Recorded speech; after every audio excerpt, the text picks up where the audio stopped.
Before coming here, I went to pay visit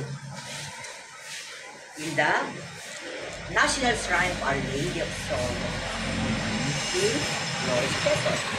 Because every time I bring a pilgrimage group here, I usually present them there.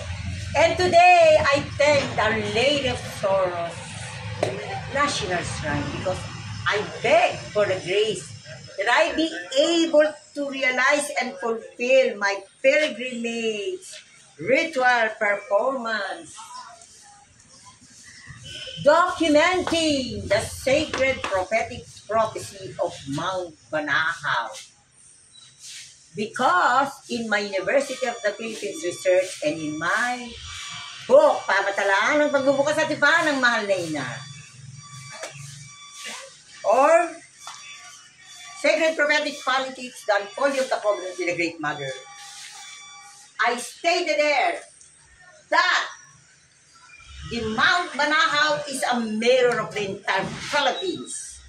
And so, when we are able to enable every leader, citizen, and community, not only in the Philippines but all over the world, to understand the sacred prophetic Mount Banahaw Cristobal protected landscape, then the whole world can already realize to the Philippine sacred prophetic destiny to take care of the world. Amen.